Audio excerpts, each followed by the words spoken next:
శ్రీమాత్రే నమ. జయ గురు దత్తాత్రేయ నమ.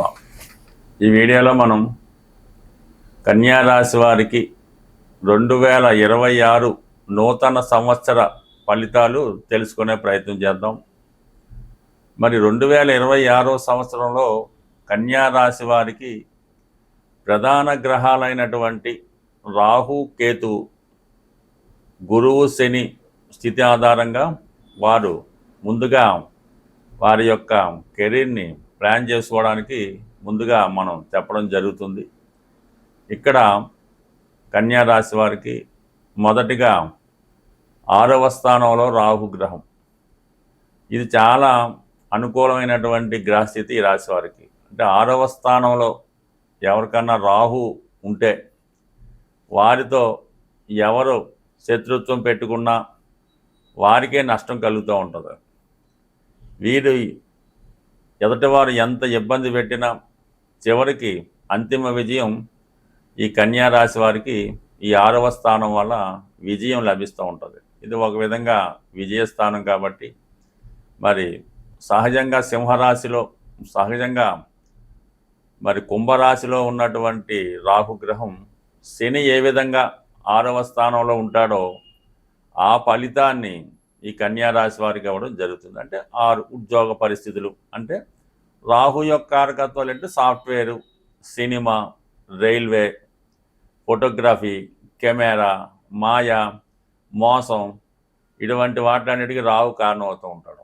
అటువంటి సంస్థల్లో అటువంటి వాటిలో మీరు సాఫ్ట్వేర్ రంగంలో కానీ, రైల్వేలో కానీ, సినిమాలో కానీ ఉద్యోగ ప్రయత్నం చేస్తే మాత్రం 100% మీకు ఆ ఉద్యోగ ప్రయత్నం అనేది తప్పక నెరవేరుతుంది. మీరు ఆశించిన దానికన్నా ఎక్కువ సంపాదన, ఆదాయం లభిస్తుంది. ఒకవేళ ఈ సమయంలో మీరు మెడికల్ విద్యలో ప్రవేశించాలి అనుకుంటుంటే విద్యార్థులకు మాత్రం కన్యా రాశి వారికి కంప్లీట్గా ఈ సంవత్సరం వారి యొక్క మెడికల్ రంగంలో ప్రవేశించడానికి అర్హత సాధించే అవకాశం ఉంటుంది. సహజంగా కన్యా రాశి వారికి మెడికల్ రంగం అంటే ఇష్టం ఉంటుంది. ఎక్కువగా ఇందులో అమ్మాయిలకి మెడికల్ అన్నా అంటే అది డాక్టరే కాకుండా నర్స్ అవ్వచ్చు, వేరే చిన్న స్థాయి నుంచి ఉన్నత స్థాయి వరకు ఎవరికైనా సరే మెడికల్ రంగంలో ప్రవేశించాలనుకున్న వారికి ఈ సమయంలో అనుకూలత వస్తుంది. మీరు ఏదైనా ఉద్యోగ ప్రయత్నాలు కూడా ఆ రంగంలో ప్రయత్నం చేస్తే తప్పకుండా వచ్చే అవకాశం ఉంది. అలాగే క్రీడా రంగం వారికి కూడా సక్సెస్ఫుల్గానే ఉంటుంది. దాని తర్వాత ఏంటంటే కేతు 12లో ఉన్నాడు కదా, అందువలన ఏంటంటే మీరు ఏదైనా ఖర్చు పెట్టేటప్పుడు, ఏదైనా కొత్త వస్తువు కొనేటప్పుడు, పెట్టుబడి చేసే ముందు మాత్రం జాగ్రత్తగా ఆలోచించవలసి ఉంటుంది. అంటే ఏదన్నా అక్కరలేనివి, పనికిమాలినవి, ఉపయోగం లేని వస్తువులు కొని దాని తర్వాత ఇబ్బంది పడడం జరుగుతూ ఉంటుంది. అందుకనే మీరు ఒక వ్యవస్థ నడుపుతున్నా, ఒక సంస్థ నడుపుతున్నా దానికి ఏవైతే పరికరాలు, వస్తువులు, మిగతా సామాగ్రి అవసరమవుతాయో అవి మాత్రమే కొనాలి తప్ప అక్కలేని వాళ్ళు ఇది చెప్తారు, మీరు కొనేస్తారు, దాని తర్వాత వాటి ఉపయోగం ఉండదు, మనీ వేస్ట్ అవుతూ ఉంటుంది. ఈ విధంగా ఆలోచించి పెట్టుబడి పెట్టడం మంచిది. అలాగే ఈ సమయంలో మోసపూరితంగా మీతో ఏవో కొన్ని క్రియలు, పూజలు, పునస్కారాలు, యంత్రాలు, తంత్రాలు ఇటువంటి చేసేవాళ్ళు మిమ్మల్ని తారసపడి మీతో అనవసరంగా ధన నష్టాన్ని కూడా కలిగించే అవకాశం ఉంటుంది. కాబట్టి ఈ విషయంలో కూడా జాగ్రత్తగా ఉంటే మంచిది. బట్ ఏదైనా ఇప్పుడు మీరు ఏదైనా ఉద్యోగ ప్రయత్నం చేస్తుంటే మీ యొక్క స్వయం కృషితోనే ఉద్యోగం వస్తుంది తప్ప ఈ బ్యాక్ డోర్లు, లంచాలు వాటి ద్వారా మాత్రం వచ్చే అవకాశం లేదు. దానివల్ల ఇతరులు బాగుపడడం తప్ప మీకు ఒదిగేదేమీ లేదు. కాబట్టి ఈ విషయంలో జాగ్రత్త పడటం మంచిది. ఇక ప్రధానంగా శని భగవానుడు 7వ స్థానంలో సంచరిస్తున్నాడు. పెళ్లి విషయాల్లో పెళ్ళైనా కూడా భార్యాభర్తల మధ్య ఏదో ఎడబాటు, చికాకులు, మనస్పర్ధలు వస్తుంటాయి. ఈ సమయంలో ఉద్యోగరీత్యా భర్త కానీ, భార్య కానీ దూరంగా ఉద్యోగం చేసే అవకాశం ఉంటుంది. వీళ్ళు దూరంగా ఉండి ఉద్యోగం చేస్తేనే అనుకూలంగా ఉంటుంది. రోజు మాట్లాడుకుంటారు, ఇది మంచి చెడ్డ చెప్పుకుంటారు. అదే ఒకే చోట ఉండి ఉద్యోగం చేస్తే, ఒకే ఇంట్లో ఉంటే మాత్రం రోజు తగులాడుకొని ఎడముఖం పెడముఖంగా ఉండే అవకాశం ఉంది. అలాగే ముఖ్యంగా వివాహ ప్రయత్నాలు లాంటివి ఏమైనా చేస్తుంటే అవి ఏదో విధంగా వాయిదా పడుతుంటాయి. వివాహ సంబంధం చూసాం, కొన్నాళ్ళ తర్వాత నిశ్చితార్థం చేసుకున్నాం, ఇంకా కొన్నాళ్ళకి పెళ్ళి, ఇంకా ఏదో కారణం వల్ల ఎవరో రాలేదని ఇలా వాయిదా పడుతూ పెళ్ళిళ్ళు కూడా వాయిదా పడుతుంటాయి. పార్ట్నర్షిప్ వ్యవహారాలు కూడా కలిసి రాకుండా ఇబ్బంది పెడతా ఉంటాయి. అలాగే మీ కింద పనిచేసే సేవకులు, సబార్డినేట్, అసిస్టెంట్లు వాళ్ళు ఎవరన్నా ఉంటే మీకు వృత్తిలో చాలా ఇబ్బంది పెడుతూ ఉంటారు. అంటే మీ పని మీరే చేసుకోవాలి తప్ప ఎవరు కూడా, అంటే మీకు 10 మంది అసిస్టెంట్లు అందరూ ఉండొచ్చు, కానీ ఎవరు కూడా మిమ్మల్ని సహకరించరు. ఒకవేళ సహకరించిన వాళ్ళు చేసిన పని మీకు నచ్చకపోవడం వల్ల ఆ పని మీకు మీరే చేసుకోవలసి ఉంటుంది. ఇక ఫైనల్గా అంటే మొత్తం మీద మనకి ఏంటంటే రాహు వెరీ గుడ్గా ఉన్నాడు, శని కేతువు ఇబ్బంది పెడుతున్నారు. ఇక ఫైనల్గా గురువు దశమ స్థానంలో. గురువు సాధారణంగా ఎవరైతే ఈ కన్యా రాశిలో బ్యాంకింగ్ రంగంలో కానీ, ఫైనాన్స్ రంగంలో కానీ, accounts, chartered accountant, lecturer, college teacher, school ఇలాంటి వాటిలో ఉద్యోగ కొరకు ప్రయత్నం చేస్తుంటే 100% మీకు గౌరవ హోదా కలిగినటువంటి వృత్తి, ఉపాధ్యాయ వృత్తి లాంటిది వచ్చే అవకాశం ఉంటుంది. ప్రయత్నం చేయడం మంచిది. దాని తర్వాత విద్యార్థులకి చక్కని అవకాశాలు రావడం జరుగుతుంది. స్కాలర్షిప్ వస్తుంది. విద్యలో బాగా ప్రావీణ్యం సంపాదిస్తారు. నిరుద్యోగులు లాంటి వాళ్ళు ఉద్యోగ ప్రయత్నాల్లో సక్సెస్ అయ్యే అవకాశం ఉంది. అలాగే జూన్ 1వ తారీఖున గురువు లాభస్థానంలోకి రావడం జరుగుతుంది. అంటే ఈ కన్యా రాశి వారికి 2026వ సంవత్సరంలో అత్యంత గుడ్ పీరియడ్ ఏదన్నా ఉంటే అది జూన్ 1 నుంచి అక్టోబర్ 31 వరకు.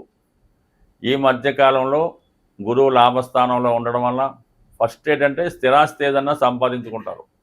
స్థిరాస్తి కొనడం కానీ, ఇతరుల పేరుతో ఉన్నటువంటి స్థిరాస్తి మీకు రావడం కానీ జరిగే అవకాశం ఉంటుంది. అలాగే వివాహ జీవితంలో భార్యాభర్తల మధ్య ఉన్నటువంటి విభేదాలు చాలా వరకు పరిష్కారం అవుతాయి. విడివిడిగా ఉన్నటువంటి దంపతులు ఒకే చోట చేరుకుంటారు. అలాగే మీ భార్య లేదా మీ భర్తకి కొత్త ఉద్యోగ ప్రయత్నాలు చాలా వరకు ఫలించే అవకాశం ఉంటుంది. అలాగే ఏదన్నా అంటే మొత్తం మీద అతను మదర్ సైడ్ నుంచి అనుకూలత లభిస్తుంది, విద్యార్థులకు అనుకూలంగా ఉంటుంది, వాహన లాభం కలుగుతూ ఉంటుంది. మొత్తం మీద ఈ పీరియడ్ అంతా ఇంకొకసారి చెప్పడం ఏంటంటే జూన్ 1వ తారీఖు నుంచి అక్టోబర్ 31 మధ్య కన్యా రాశి వారు ఏది సాధించాలన్నా, ఏ ప్రయత్నం చేయాలన్నా, కొత్తగా ఆదాయ వనరులు ఎదుర్కోవాలన్నా కంప్లీట్గా సక్సెస్ అవుతుంది. కొత్త స్నేహాలు ఏర్పడతాయి. అంటే బాగా తెలివైన వాళ్ళు, మేధావులు, మంచివాళ్ళు, అటువంటి స్నేహితులు ఏర్పడడం వల్ల ఆ స్నేహితుల యొక్క సహకారంతో మీరు చాలా వరకు మీ జీవితాన్ని ఇంప్రూవ్మెంట్ చేసుకోవడానికి కూడా ఆ గ్రహస్థితి చాలా వరకు సహకరించే అవకాశం ఉంటుంది. తద్వారా మనకేంటంటే ఈ అక్టోబర్ 31 తర్వాత గురువు 12వ స్థానంకి వస్తాడు. 12వ స్థానానికి వచ్చినప్పుడు ఏంటంటే కొంత ఖర్చు పెట్టిస్తాడనమాట. ఏదన్నా ప్లేస్ మారడం కానీ, విదేశ ప్రయత్నం చేయడం కానీ, విదేశీయానం చేయడం కానీ, పుణ్యక్షేత్రాలు దర్శించడం కానీ వగైరా కార్యక్రమాలు ఉంటాయి. అలాగే ఆగిపోయినట్టు విద్య ఏదైనా ఉంటే తిరిగి కంప్లీట్ చేసుకోవడం. మొత్తం మీద గురుబలం ఈ సంవత్సరం అంతా అనుకూలంగా ఉంటుంది. తగు విధంగా మీరు మీ భవిష్యత్తుని ప్లాన్ చేసుకొని కంపల్సరీగా ఈ సంవత్సరం మాత్రం మీరు కేతుగ్రహానికి, శనిగ్రహానికి తగు విధంగా పరిహారం చేసుకుంటే చిన్న చిన్న ఇబ్బందులతో జీవితాన్ని సక్సెస్ఫుల్గా ముందుకు తీసుకెళ్లే అవకాశం ఉంటుంది. మరి ముఖ్యంగా 2026వ సంవత్సరంలో ఇప్పుడు చెప్పినటువంటి 4 గ్రహాలని సింపుల్ పరిహారాలు ఇప్పుడు చెప్పడం జరుగుతుంది. ముందుగా శని భగవానుడి యొక్క అనుగ్రహం కోసం నెంబర్ 1గా ఏంటంటే మీరు క్రమశిక్షణతో మెలగడం, ప్రతిరోజు ఉదయం ఒక అరగంట అన్న వాకింగ్ చేయడం, ప్రాణాయామం చేయడం వల్ల మీ కుటుంబంలో ఉన్నటువంటి వృద్ధుల్ని, ముసలివారిని వారికి ఏదో విధంగా సేవ చేసి వారిని అవమానపరచకుండా సమయానికి వారికి కావలసినటువంటి సదుపాయాలు, సౌకర్యాలు కల్పించడం వల్ల, వారిని ఆత్మీయంగా పలకరించడం వల్ల శని భగవానుడు మీకు సంపూర్ణంగా మంచి ఫలితం ఇవ్వడం జరుగుతుంది. ఇంట్లో అటువంటి వారు ఎవరు లేనప్పుడు ఏ అనాథ శరణాలయంలోనో, ఏ ఆశ్రమంలోనో వృద్ధులు ఉంటే వారికి ఏమైనా మందులు అవసరమా, లేదంటే వాళ్ళకి ఏమన్నా పని చేసి పెట్టాలా, అలాంటిది ఏమన్నా మీరు ఫిజికల్గా వారికి ఏ విధంగా సహాయపడినా, వారికి సేవ చేసిన మీ యొక్క శని భగవానుడు సహకరిస్తాడు.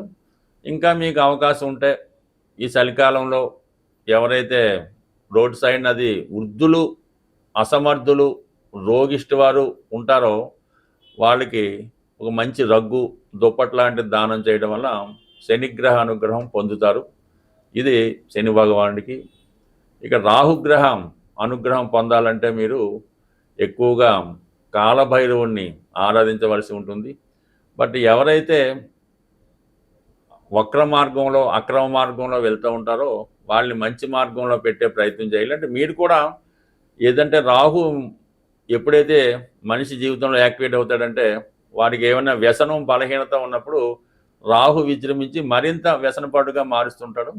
మీలో ఉన్నటువంటి వ్యసనాల్ని తగ్గించుకుంటే ఆటోమేటిక్గా రాహు బలవంతుడు అవుతాడు. రాహుగ్రహ అనుగ్రహం కోసం దుర్గా అమ్మవారి ఆరాధన, కాళికామాత ఆరాధన చేసుకోవడం వల్ల, లేదంటే ఏదైనా అమ్మవారి ఆలయంలో ఒక నిమ్మకాయ తీసుకొని మీ దగ్గర పెట్టుకోవడం వల్ల కూడా రాహుగ్రహ అనుగ్రహం పొందుతూ ఉంటారు. బట్ ఏదైనా కొంతవరకు చెడు వ్యసనాల నుంచి బయటపడితే రాహు యొక్క ఫేవర్ మీకు వచ్చేస్తుంది ఆటోమేటిక్గా.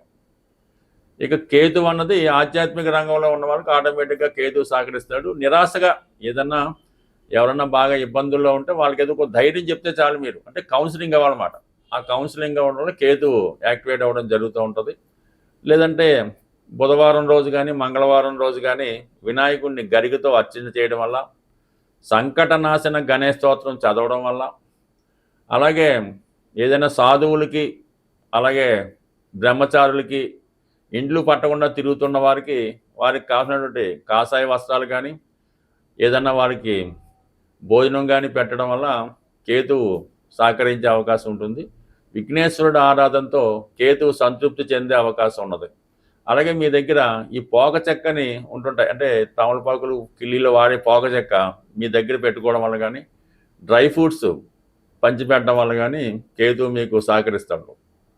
ముఖ్యంగా మీ గురువు అంటే మీ తండ్రి గారిని, మీ విద్య నేర్పిన గురువుని ఆరాధించడం వల్ల, లేదంటే మన ప్రస్తుతం ఉన్నటువంటి బాబావారు, దత్తాత్రేయుడు, రాఘవేంద్ర స్వామి, ఈ విధంగా గురువుని ప్రతి గురువారం ఆరాధించడం వల్ల, గురువారం రోజు ఆవుకి శనగలు పెట్టడం వల్ల, అంటే గోవుని సేవించడం వల్ల, పూజించడం వల్ల కంప్లీట్గా మీకు గురువు అనుగ్రహం లభిస్తూ ఉంటుంది.